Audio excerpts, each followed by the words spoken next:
हमारी complete ancient history के playlist में आपका स्वागत है। हमारे लेक्चर 0 में हमने बात किया था कि एंशिएंट हिस्ट्री को अप्रोच कैसे करना है। तो उस वीडियो पे काफी पॉजिटिव रिस्पांस रहा, लेकिन उसमें मेरा कंटेंट सारा इंग्लिश में था और मैंने सारा इंग्लिश में ही डिजाइन किया था उसको। लेकिन काफी लोगों ने कमेंट किया कि उनको कंटेंट हिंदी में भी चाहिए, स्लाइड्स हिंदी में भी चाहिए। इस स्लाइड में मैंने हिंदी लैंग्वेज को भी ऐड कर दिया है। क्यों? क्योंकि जनता ही जनार्दन है। और आप सभी लोग से ये रिक्वेस्ट है कि इस लेक्चर के बाद आपको बताना है कि जो हिंदी में मैंने कंटेंट ऐड किया है वो सही है कि हिंदी वालों को और कुछ भी इम्प्रूवमेंट की जरूरत है, या फिर किसी और को भी कुछ और चाहिए तो बताना, मैं अगले लेक्चर से इंक्लूड कर दूंगा। लेकिन मेरे इंग्लिश में ही कहीं कहीं स्पेलिंग गलत हो जाता है, जो कि मैं बचपन से पढ़ा हूँ। तो हिंदी में ऑब्वियस सी बात है मेरे से गलतियां होंगी, ज्यादा नहीं थोड़ा मोड़ा ही मिस्टेक होगा हिंदी का, वो भी स्पेलिंग में। प्लीज उसके लिए आप मुझे माफ कर देना। फोकस आपको टेक्स्ट पे नहीं करना है, फोकस आपको कहाँ करना है? कॉन्टेक्स्ट पे। मैं क्या बता रहा हूँ, क्या समझाना चाह रहा हूँ और क्या दे रहा हूँ, फैक्ट फिगर ये सब एकदम एक्यूरेट है 100%। बस हो सकता है थोड़ा बहुत हिंदी का स्पेलिंग ऊपर नीचे हो जाए, तो आप एडजस्ट कर देना। तो चलिए शुरू करते हैं आज का लेक्चर। आज से स्टार्ट हो रहा है हमारा प्रॉपर एंशिएंट हिस्ट्री और ये है उसका लेक्चर 1। ओरिएंटेशन वाले लेक्चर में हमने देख लिया था what is history and history का टाइमलाइन। इस हिस्ट्री से हम लोग पढ़ने वाले हैं स्टोन एज। वीडियो स्टार्ट करने से पहले सब लोग अपना अटेंडेंस कहाँ लगाएगा? कमेंट सेक्शन में। आज की वीडियो के लास्ट में जो अटेंडेंस शीट है उसमें मैंने कुछ लोग को ही डाला है। ऑब्वियस बात है वो ओरिएंटेशन सेशन था, उस पर ज्यादा लोग ऐसे भी देखते। तो आज से जो मार्क करेगा अटेंडेंस अपना, उसका प्रॉपर, जो लोग भी एक्टिव रहेगा रेगुलरली, उन लोग का वीडियो के लास्ट में अटेंडेंस मार्क कर दूंगा। सब लोग अपना अटेंडेंस मार्क करेगा जो लोग भी इस प्लेलिस्ट के साथ है। क्यों? क्योंकि ये एक प्रूफ रहेगा कि जब ये प्लेलिस्ट बन रहा था तब आप लोग इस प्लेलिस्ट के साथ थे। कल मैंने आपको बताया था मोटा मोटी कि पहले प्लेनेट अर्थ बना, उसके 1 बिलियन साल बाद प्लेनेट अर्थ पे क्या लाइफ का फॉर्मेशन स्टार्ट हुआ। पहले सिंगल सेल से क्या हुआ? Multiple cell. फिर इवोल्यूशन हुआ, इवोल्यूशन से क्या बने? एप से क्या बने? मैन, और मैन से टुडे। लेकिन जब इवोल्यूशन हो रहा था तो 4 पैर से हम लोग कितने पैर पे आ गए? 2 पैर पे। 2 पैर का मतलब हम लोग जमीन पे खड़ा होकर चलने लगे। अभी भी हमारा बॉडी टेक्सचर क्या था? बंदर जैसा ही था। जो 4 पैर वाले एनिमल होते हैं, आप देखोगे कुत्ता, बिल्ली, गाय, इनका जब बेबी होता है तो उनको ज्यादा केयर करने का जरूरत नहीं है। वो जैसे ही देखोगे आप पैदा होगा वैसे ही दौड़ने कूदने उछलने कूदने लगता है। उनको ज्यादा कुछ सिखाना नहीं पड़ता, वो लोग बहुत तेज सीखते हैं और बहुत ज्यादा डेवलपमेंट उनका उनके मदर के बॉडी के अंदर ही हो जाता है। लेकिन अगर आप जब 2 पैर वाले एनिमल को देखोगे, 2 पैर एनिमल के बच्चे को देखोगे, उनको ज्यादा केयर करना पड़ता है। कई लोगों को तो जब तक एग्जाम ना निकल जाए तब तक उसके पेरेंट्स केयर करते ही रहते हैं कि 2 पैर पे जो एनिमल्स है उनके बेबी को बहुत ज्यादा केयर करना पड़ता है। तो अब इसके वजह से क्या हुआ कि यहाँ पे जो फीमेल प्लस बेबी था, तो फीमेल को ज्यादा कुछ करना नहीं है, वो उसका बेटा सब कुछ पहले से ही सीख के आता था। जो भी फीमेल है वो बेबी को छोड़ के चला जाता था, फूड वूड ढूंढ के लाता था, फिर बेबी के पास लाके बेबी को फीड कर देता था। फिर धीरे धीरे बेबी भी जाता था और बेबी भी फूड गैदर और कलेक्ट करना सीख जाता था। लेकिन 2 पैर वाले में क्या प्रॉब्लम हुआ कि फीमेल के बच्चे को क्या करना पड़ेगा? केयर ज्यादा करना पड़ता है। तो फीमेल बच्चे को छोड़ के जंगल में जा नहीं सकती है कुछ भी खाना पीना लाने के लिए, बेबी के लिए। इसके वजह से क्या हुआ, एक फीमेल पहले से ही थी, एक बेबी भी था, और एक इस बेबी को केयर करने के लिए कौन आ गया?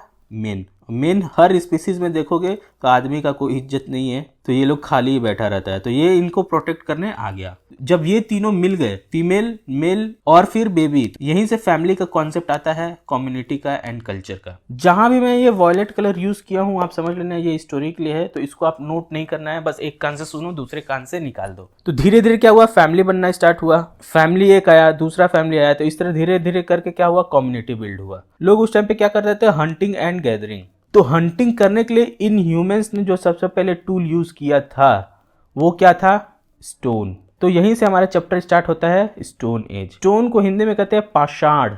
पाषाण मतलब पत्थर, तो हिंदी में इसको क्या बोलते हैं? पाषाण काल।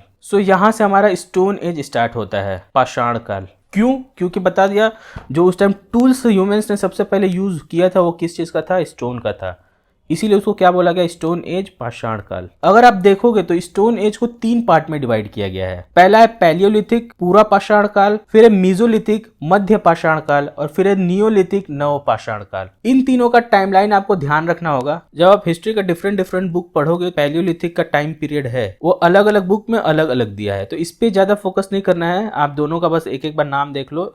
4.5 लाख BC भी है, 1.5 लाख BC भी है, अलग अलग बुक में अलग अलग टाइमलाइन दिया है, तो यहाँ पे ज्यादा दिमाग नहीं लगाना है, बस ये देख लो कि इन दोनों में से कोई एक है। 4.5 लाख BC से 10,000 BC तक या फिर ईसा पूर्व तक हमारे पास क्या आता है? Palaeolithic age. फिर 10,000 BC से लेके 6,000 BC तक हमारे पास क्या आता है? Mesolithic as.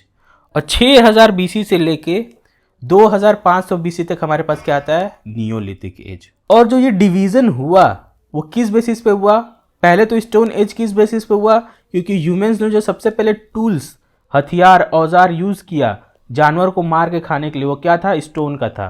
तो इसलिए पूरा क्लासिफिकेशन का नाम क्या पड़ा, स्टोन एज या फिर पाषाण काल। अब इसमें ये डिवीजन क्यों हुआ, इसका कारण ये है कि जैसे जैसे अपन टाइम के साथ आगे बढ़ेंगे वैसे यहाँ पे टूल्स ज़्यादा मोटा होता था, फिर टूल्स ज़्यादा पतला हुआ। यहाँ पे जैसे यहाँ पे बहुत मोटा टूल्स रहता था, फिर टूल्स का साइज थोड़ा पतला और शार्प हुआ, और यहाँ पे शार्पेस्ट हो गया, जैसे निडल हो गया, बो एरो हो गया, यहाँ पे नाइफ हो गया, यहाँ पे एक्स हो गया, हैंड एक्स। ये डिवीजन पूरा किस बेसिस पे हुआ, तो जैसे जैसे हम आगे चलते गए हमें क्या मिलता गया, मोर प्रिसाइज टूल्स और औजार जो थे उनका शार्पनेस इंक्रीज होता गया। उसी बेसिस पे ये 3 डिवीजन हमें मिलता है। पैलियोलिथिक या पूरा पाषाण काल को क्या बोलते हैं, ओल्ड स्टोन एज, हिंदी में क्या है, पूरा मतलब पुराना। मीजोलिथिक या फिर मध्य पाषाण काल को क्या बोलते हैं, मिडिल स्टोन एज। नियोलिथिक और नव पाषाण काल को क्या बोलते हैं, न्यू स्टोन एज। इन तीनों में से अपन किसको आज कंप्लीट करने वाले हैं, पैलियोलिथिक एज। इसको अपन डिटेल में खत्म कर देंगे। पूरा पाषाण काल, पैलियोलिथिक एज, इसका टाइमलाइन मैंने आपको बता दिया है। 4.5 लाख बीसी भी मिलेगा और 1.5 लाख बीसी भी मिलेगा। इसको रट्टा नहीं है, इसको बस दिमाग में रख लो, लेकिन आपको ये 10,000 बीसी याद होना चाहिए। क्यों, क्योंकि 10,000 बीसी से मीजोलिथिक भी स्टार्ट होता है। पैलियोलिथिक एज में सबसे पहला पॉइंट आपको जो याद रखना है वो क्या, कि वहां के जो ह्यूमंस थे, वहां के जो लोग थे, वो मोस्टली क्या करते थे, हंटिंग एंड फूड गैदरिंग। जीने के लिए या तो वो लोग जानवर का शिकार करते थे या फिर अपने फूड को बचा के रखते थे लॉन्ग पीरियड ऑफ टाइम के लिए, ताकि बाद में उसका यूज कर सके खाने के लिए। हंटिंग और फूड गैदरिंग उस टाइम का मेन फॉर्म ऑफ इकोनॉमी था। मेन फॉर्म ऑफ इकोनॉमी मतलब जिसके पास ज्यादा शिकार रहेगा, जिसने ज्यादा जानवर को मार के लाया, वो ज्यादा अमीर है, वो ज्यादा प्रसिद्ध है। और इस टाइम पीरियड में शिकार को एक खेल की तरह भी देखा जाता था। तो लोग जीने के लिए क्या करते थे, hunting and food gathering. Second point, लोग खाने में क्या खाते थे, raw meat, fruits and nuts. Third point, उस टाइम के जो लोग थे वो टूल्स कैसा यूज करते थे। टूल्स के बेसिस पे ही स्टोन एज का 3 पार्ट में डिवीजन हुआ है, पैलियोलिथिक, मीजोलिथिक एंड नियोलिथिक। तो उस टाइम पे किस पे, पैलियोलिथिक में जो लोग टूल्स यूज करते थे वो कौन सा था, वो किस चीज का बना होता था, सैंड स्टोन, बलुआ पत्थर। तो सैंड स्टोन क्या होता था, रॉ मटेरियल होता था टूल्स को बनाने के लिए। पैलियोलिथिक पीरियड में टूल्स को बनाने के लिए जो रॉ मटेरियल होता था वो क्या होता था, सैंड स्टोन। ये पॉइंट मार्क कर लो, यहाँ से क्वेश्चन आया हुआ है और आ भी सकता है इन फ्यूचर। चौथा पॉइंट आपको क्या रखना है, पूरा पाषाण काल, पैलियोलिथिक पीरियड में 3 टाइप के टूल्स पाए जाते थे। पहला hand axe, cleaver, chopper chopping. Hand axe मतलब हाथ कुल्हाड़ी, क्लेवर मतलब विदारिणी। तो जो हाथ कुल्हाड़ी होता था वो हाथ में आप देखे होगे कि हाथ में ऐसे लेके मोटा सा, उस टाइम पे पत्थर का, इसका रिप्रेजेंटेशन आप देखोगे कि यहाँ से ऐसा होता था और यहाँ पे पकड़ने वाला होता था नीचे। इसी को आप एक साइड से शार्प कर दो तो ये क्या बन जाता था, क्लेवर। और इसी को अगर आप दोनों साइड से शार्प कर दो तो क्या बन जाता था, चॉपर चॉपिंग। सो स्टोन एज 3 पार्ट में डिवाइड है। उसी तरीके से पैलियोलिथिक एज भी 3 पार्ट में डिवाइड है। पैलियोलिथिक एज का 3 डिवीजन है, lower Palaeolithic, middle Palaeolithic and upper Palaeolithic. निम्न पूरा पाषाण काल, मध्य पूरा पाषाण काल और उच्च पूरा पाषाण काल। पाषाण का मतलब होता है पत्थर। सो होमो इरेक्टस का अगर आप एविडेंस देखने जाओगे, अभी तो होमो सेपियंस है, जो उस टाइम पे होमो इरेक्टस पाए जाते थे कहाँ, लोअर पैलियोलिथिक में। होमो इरेक्टस का हमें एविडेंस कहाँ मिलता है, लोअर पैलियोलिथिक टाइम पीरियड में। होमो इरेक्टस मतलब सीधा चलने वाला मानव। मिडिल पैलियोलिथिक एज, मध्य पूरा पाषाण काल, इसमें हमें किसका एविडेंस मिलता है, होमो सेपियंस का। होमो सेपियंस के बाद कोई भी इवोल्यूशन नहीं हुआ है। होमो सेपियंस किससे इवॉल्व हुए थे, होमो इरेक्टस से। होमो इरेक्टस के बाद क्या आया, होमो सेपियंस। और होमो सेपियंस के बाद कोई भी अभी इवोल्यूशन नहीं हुआ। हम लोग किस में काउंट होते हैं, हम लोग भी काउंट होते हैं होमो सेपियंस में। होमो सेपियंस के पास क्या आ गया, सोचने की क्षमता आ गई। इन लोग के पास सोचने की शक्ति बाकी एनिमल से काफी ज्यादा था। और अपर पैलियोलिथिक में भी हमें सेम मिलता है, होमो सेपियंस। ये पॉइंट आप बस ध्यान रख लो, इसको रटना वटना नहीं है। अगर कोई आपसे इवोल्यूशन का सीक्वेंस पूछ दे तो सबसे पहले क्या आएगा, होमो हैबिलिस, सेकेंड आएगा होमो इरेक्टस एंड थर्ड आ जाएगा होमो सेपियंस। होमो हैबिलिस का मतलब कुशल मानव, होमो इरेक्टस अभी बता दिया सीधा चलने वाला मानव, और होमो सेपियंस मतलब बुद्धिमान मानव। इनके पास सोचने की क्षमता बाकी एनिमल से काफी ज्यादा था। सो अब तीनों में देखते हैं क्या क्या इंपॉर्टेंट डिस्कवरी हुआ जहां से क्वेश्चन पूछता है।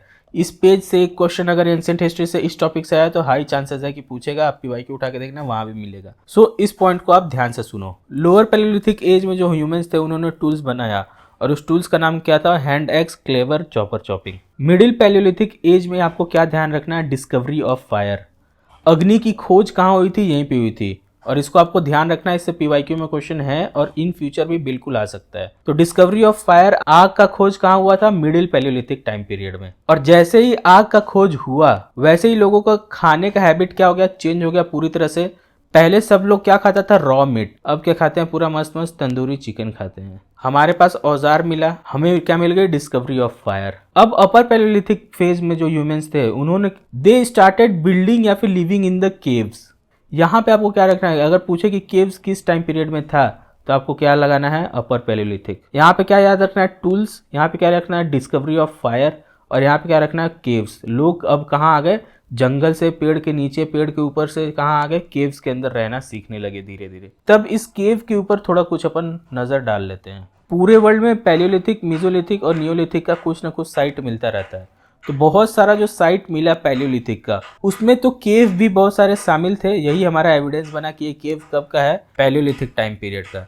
तो इस केव में हमें क्या मिला? इंपॉर्टेंट पेंटिंग मिला। और इस पेंटिंग को कैसे किया जाता था? सूखे हुए दीवार पे सूखा हुआ कलर यूज किया जाता था, और इस पेंटिंग को क्या बोला जाता था? Mural painting. उसी संदर्भ में क्या लिखा हुआ कि केव्स जो है वो हमारा क्या बना? First exhibition of human art. Human art को जो सबसे पहले डिस्प्ले किया गया था वो कहाँ किया गया था? केव्स में। और जो केव्स होती थी, गुफाएं जो होता था, वो नेचुरल केव होता था। उसको साफ सुथरा ये लोग करते थे और वहां पे नेचुरल ड्राइंग करते थे। पेंटिंग को करने के लिए, ड्राइंग को करने के लिए वो लोग क्या यूज करते थे? Natural colour. और इस कलर को लोग कैसे बनाते थे? प्लांट और मिनरल के जूस से। इसको सुखा के इसका पाउडर बना लेते थे, और इस पाउडर से ये लोग क्या निकालते थे? ड्राई कलर, सूखे हुए रंग निकालते थे। तो प्लांट्स और मिनरल्स को सुखा दिया। जैसे प्लांट्स और मिनरल्स क्या क्या हो गया? आप देखोगे कोयले से क्या निकलता है? Black colour. चूना से क्या निकलता है? इसी तरह फ्लावर्स का पेटल्स है, लीव्स है, तो इन सब से डिफरेंट डिफरेंट कलर्स को सुखा सुखा के निकाल लेते थे। एक बार कलर निकाल लिया, पाउडर बना लिया और उसको ड्राई कर दिया। तो ड्राई कलर कहाँ यूज करते थे? ड्राई वॉल पे। आप देखोगे कि आप घर से बाहर निकलते हो तो आपके रोड के अगल बगल बहुत सारा पेंटिंग बना रहता है।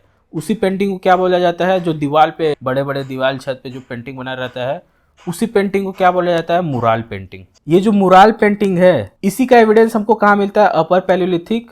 और अपर पैलियोलिथिक में भी कहाँ? केव्स में। जो भी केव्स हमें डिस्कवर हुए हैं। मुराल पेंटिंग को हिंदी में क्या कहते हैं? भित्ति चित्रकला। और आपका होमवर्क है कि आप इस पे जाओगे, सर्च करोगे mural painting found in upper Palaeolithic caves, तो आपको वहां पे बहुत सारा इमेजेस मिलेगा। आपका ये होमवर्क है। ये मैं जानबूझ के, मैं चाहता तो यहाँ फोटो लगा सकता था, लेकिन ये मैं जानबूझ के आपको होमवर्क दे रहा हूँ ताकि आप जो गूगल पे फालतू फालतू चीज यूज करते हो उसका अच्छे से यूज करो, और आप सर्च करो कि वहां पे ये क्या है, मुराल पेंटिंग क्या होता है, कैसा पेंटिंग है, केव्स के ऊपर कैसा कैसा पेंटिंग ड्रॉ हुआ था।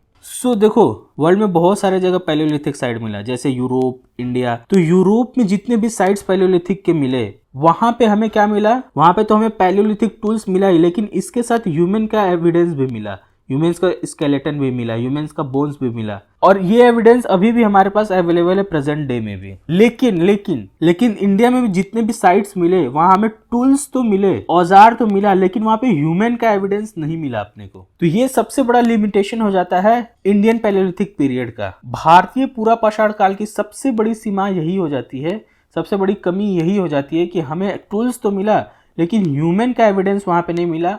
तो इसके पीछे का लॉजिक क्या देते हैं साइंटिस्ट कि इंडियन सॉइल जो है वो एसिडिक सॉइल है, और एसिडिक सॉइल में जो बोन होता है, हमारी बॉडी की हड्डियां जो होती हैं वो सरवाइव नहीं करती हैं, वो गल जाती हैं। इसके वजह से हमें टूल्स तो मिले लेकिन एविडेंस नहीं मिला। ये जो टूल्स मिले ये इंडिया के किस किस पार्ट में मिले, आइए उसको देखते हैं हम लोग। पैलियोलिथिक स्टोन एज में कहां से हमें टूल्स मिला इंडिया में, आइए उसको एक एक करके देखते हैं। केव्स और टूल्स का एविडेंस 1860 में, ये पॉइंट याद कर लेना, 1860 में रॉबर्ट ब्रूस फूट ने क्या डिस्कवर किया? First Palaeolithic site in India, जिसका नाम क्या था? अतीरापक्कम, और ये कहां पे है? तमिलनाडु में। और रॉबर्ट ब्रूस फूट को क्या बोला जाता है? Father of Indian pre history. तो ये पहला साइट आपको याद रखना है क्या? अतीरापक्कम। ये कहां पे है? तमिलनाडु में है। और इसको कौन डिस्कवर किया था? रॉबर्ट ब्रूस फूट ने। इसमें कोई डाउट आपको होगा? ये याद कर लो आप लोग। और ये डिस्कवर कब हुआ था? 1860 में। बाकी साइट्स हमें कहाँ मिली, आइए एक एक करके देखते हैं। पहला मिला बागोर में। बागोर कहाँ है? राजस्थान में। दूसरा आदमगढ़, एमपी में। ये सारे पॉइंट्स बहुत इंपॉर्टेंट है, मैंने ग्रीन हाईलाइट से मार्क करना भूल गया, अभी कर दे रहा हूँ। तो ये सारे पॉइंट्स आपको याद रखना है, क्वेश्चन यहीं से बनेंगे आपके। तो ये बहुत बहुत बहुत इंपॉर्टेंट है ये 7 पॉइंट तो आपको याद ही रखना है। तो कहां कहां से अपने को हथियार मिला? बागौर राजस्थान, आदमगढ़ मध्य प्रदेश, तीसरा भीमबेटका ये कहां पे है? मध्य प्रदेश। और यहाँ पे हमें 800 रॉक शेल्टर मिला, 500 से 600 केव्स मिले, और यहीं पे हमें एविडेंस मिलता है मुराल पेंटिंग का। आपका होमवर्क मैंने दिया है मुराल पेंटिंग, भित्ति चित्रकला। इसका होमवर्क करोगे, गूगल सर्च करोगे, इसका होमवर्क आपका है, गूगल सर्च करोगे और देखोगे कि ये होता कैसा है। चौथा है सोहन वैली, पाकिस्तान में है। ये पहले पार्ट कहाँ था? इंडिया में ही था। वो सब तो पढ़ाई लिखाई छोड़ दिया है, क्या करने लगा है? सब बम बनाना है। सो उनके पार्ट का भी हमें ही पढ़ना पड़ रहा है। पांचवा है हथनोरा, कहाँ पे है? मध्य प्रदेश। कुरनूल केव्स आंध्र प्रदेश। अतीरापक्कम तमिलनाडु। और यही क्या है? First palaeolithic site. कब डिस्कवर हुआ था? 1860 में। ये 7 तो आपको याद होना ही चाहिए, मस्ट है। ऐसे आप याद करोगे तो जीवन में कभी आपको याद नहीं होगा। आपको याद कैसे करना है? ऐसे मैप बनाओ। अगर मैप बना नहीं सकते हो तो कुछ नहीं, रफली भी मैप बना लो ऐसे ऐसे। और जब मैंने ये 7 दिया है, इन 7 को तो सबसे पहले मार्क करो। सोहन वैली, भीमबेटका, आदमगढ़, अतीरापक्कम, कुरनूल। फिर क्या है? Hathnora, सिकबूम, fallen valley, दिगवाना। तो सबसे बेस्ट है आप मैप पे ये सब प्रैक्टिस करिए। क्यों? क्योंकि ये मैप का ही पार्ट है। आप इसका स्क्रीनशॉट ले लो। अगर आपके पास मैप नहीं है, रैंडम इनमें से कोई भी सीक्वेंस लिख लो अपने दिमाग से, या अपने छोटे भाई या मम्मा या पापा किसी से भी इसमें से रैंडम सीक्वेंस निकाल लो, 1 9 3 7 2 करके, इन नंबर को मिक्स करके।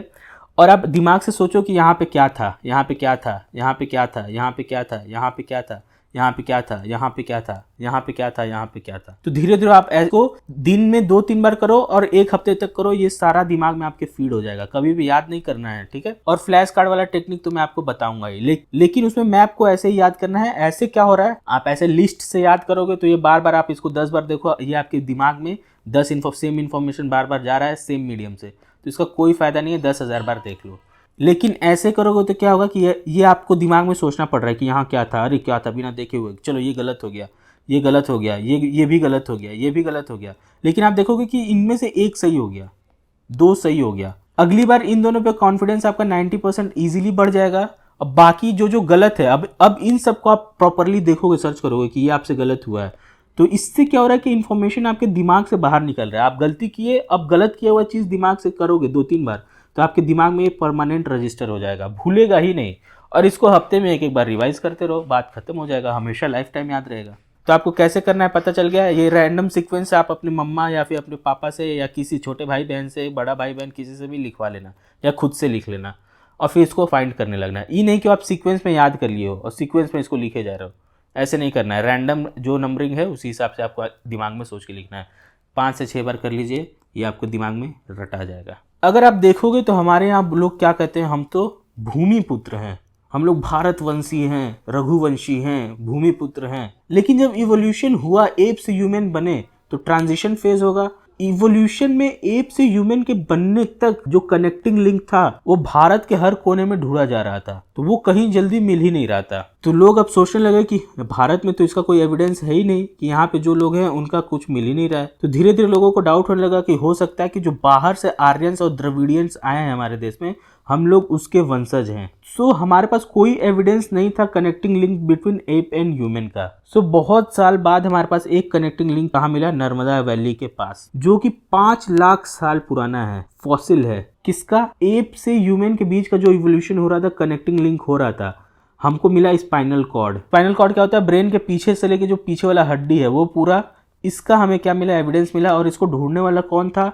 अरुण सोनाकिया। और इन्हें जो फॉसिल मिला उसे इन्होंने क्या नाम दिया? Narmada our ancestor. तो ये फैक्ट है, बस आप ऐसे ही मजे के लिए सुन लो, याद कर लो, कोई इसमें रॉकेट साइंस नहीं है। इसमें कुछ हिंदी का है नहीं तो इस वजह से बताया नहीं। नर्मदा वैली में क्या हिंदी बताऊं, और फिर ये अरुण सोनाकिया तो नाम ही है, तो इसमें क्या हिंदी बताऊं, तो इस वजह से इसमें हिंदी मेंशन नहीं किया।